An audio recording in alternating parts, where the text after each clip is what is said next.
Di sana udah berapa orang Bang yang belum PNS gitu. Terus dijawab nih, di tempat itu ada 5 orang gitu.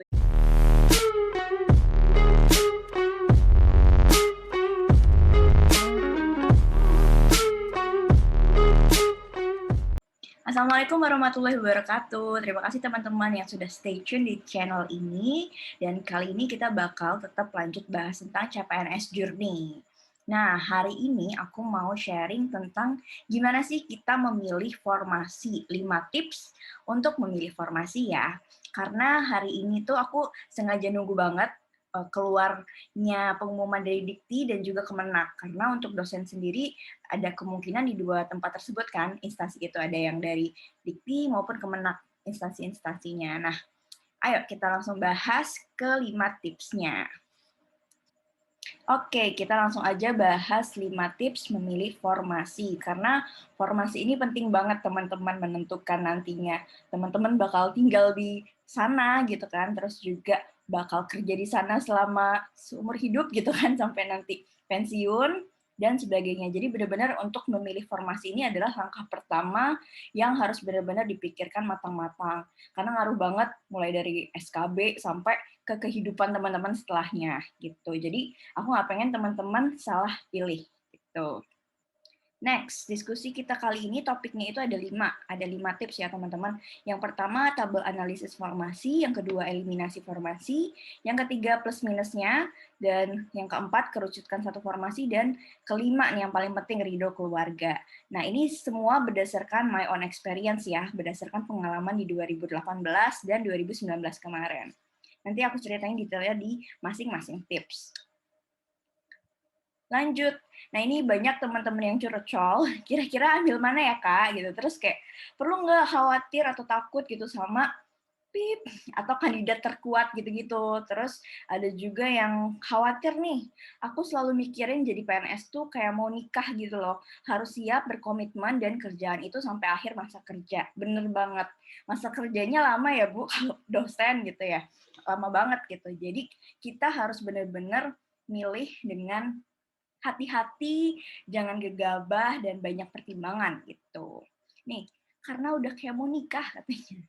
Oke, yang pertama yang teman-teman harus buat itu adalah tabel analisis formasi, karena ini penting banget buat teman-teman, buat bantu menganalisis formasi dari berbagai instansi. Jadi dibandingin dulu tuh, kalau misalnya dosen kan ada dari Dikti dan Kemenak ya, jadi kita bandingin keduanya, yang Dikti apa, terus yang Kemenak apa. Kalau misalnya teman-teman instansi lain juga bisa sih, masukin aja yang nama-namanya mirip dulu, nanti dicek tuh nomenklaturnya, apakah sesuai atau tidak gitu. Yang penting buat tabelnya dulu nih, langkah pertamanya. Contoh tabelnya seperti ini ya teman-teman ya. Ada ini saya contoh dulu buat untuk formasi CPNS 2019-2020. Ini formasi Dikti, asisten ahli dosen, dengan lokasinya. Jangan lupa di atas ada nomor, jabatan, lokasi, pendidikan, terus juga ada jenis formasinya apa, dan juga jumlahnya berapa. Gitu. Karena ini penting banget ya teman-teman ya, buat bikin rangkuman kayak gini biar bisa ngebandingin gitu. Ada yang bisa menebak jenjang pendidikan saya sebelumnya? Kelihatan ya, pendidikan sains atau pendidikan IPA. Tuh. Karena ini tentang IPA semua. Jadi jangan lupa lokasinya ditentuin sedetail-detailnya kalau ada gitu ya. Kalau misalnya kemarin bahkan sampai program studinya apa yang membutuhkan itu juga ditulis gitu. Nah, ini formasi yang Kementerian Agama. Jadi teman-teman juga bisa ngelis dari nomor, jabatan, lokasi, pendidikan, sama ya, jenis formasi sama jumlahnya gitu. Terus ditulislah semuanya, masukin aja yang berhubungan dengan teman-teman gitu. Kalau ini saya mulai dari Ambon sampai Palembang tuh saya masukin semua. Juga jenis formasi jangan lupa dapat diisi disabilitas, umum, dan sebagainya gitu ya. Terus teman-teman harus mengeliminasi pilihan teman-teman gitu. Jadi dari tadi kan ada 10, terus yang sebelumnya ada banyak juga gitu. Harus eliminasi tuh karena kita nggak mungkin pilih semua kan, nggak bisa, harus pilih satu. Eliminasi pilihan, mulai dari eliminasi lokasi yang nggak teman-teman inginkan. Misalnya saya karena tinggalnya di daerah sini nggak mau merantau jauh-jauh nih karena nanti jauh dari orang tua itu juga boleh gitu. Berbagai pertimbangan silahkan dieliminasi yang kurang suka karena jangan sampai teman-teman milih instansi yang nanti teman-teman tuh nggak ridho seikhlasnya, nggak ikhlas gitu loh kalau misalnya nanti keterima gitu. Jadi pilih lokasi yang benar-benar diinginkan. Terus juga kalau saya pribadi, eliminasi formasi yang kecil peluangnya. Silakan, kalau saya formasi yang kecil peluangnya nanti dulu, kalau nggak tuh disimpan banget, yang kecil dan jauh langsung dicoret gitu. Sisakan maksimal ya 3 formasi gitu. Karena teman-teman nanti harus ngebandingin kan, kalau misalnya ngebandinginnya kebanyakan sayang gitu. Nah, lanjut kita bakal bahas plus minus masing-masing formasi.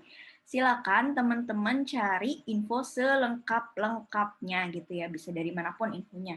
Yang pertama, itu tentang lokasi kampusnya ya, silakan dicari. Kalau misalnya teman-teman suka yang ditinggal di tempat yang lebih tenang gitu, kayaknya nggak cocok kalau misalnya nanti dapat yang perkotaan gitu ya, takutnya pusing gitu, nanti pusing sendiri gitu ya. Kalau misalnya suka di tempat yang rame, terus nanti tiba-tiba lokasinya harus agak di pinggir gitu kan juga gimana teman-teman siap atau sanggup atau enggak gitu. Jadi tanyakan kembali ke diri masing-masing.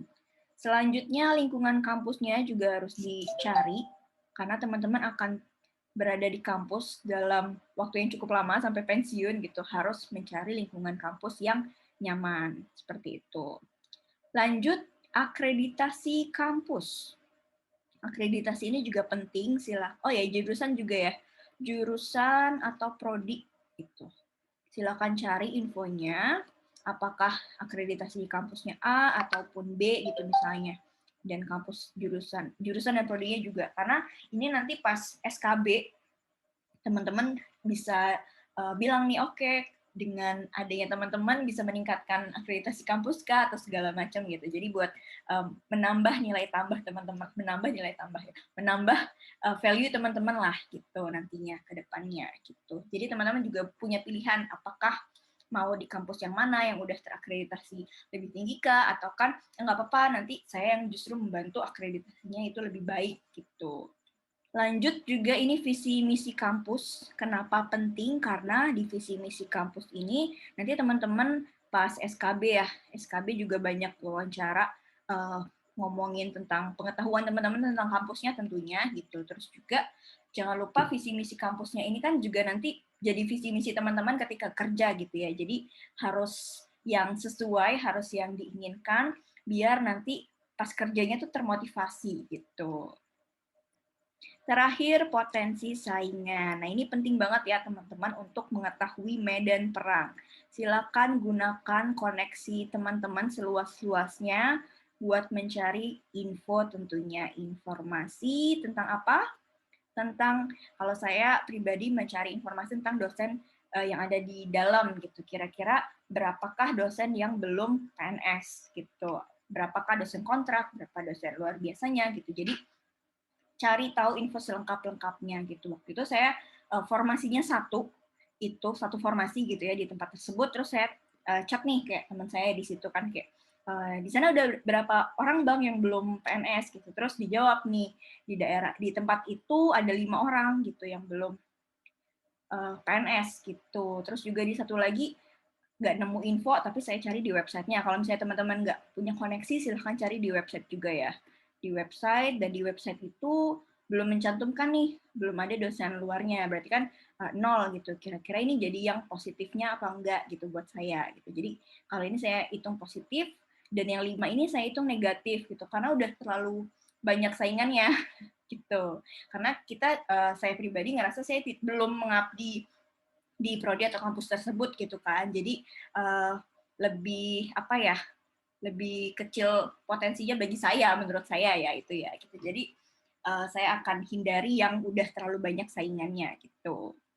Oke, walaupun nanti ini bersaingnya pas SKB ya teman-teman ya. Jadi nanti usahakan nilai SKD teman-teman itu tinggi gitu biar kan itu di ranking ya nantinya ya, biar teman-teman bisa masuk rankingnya.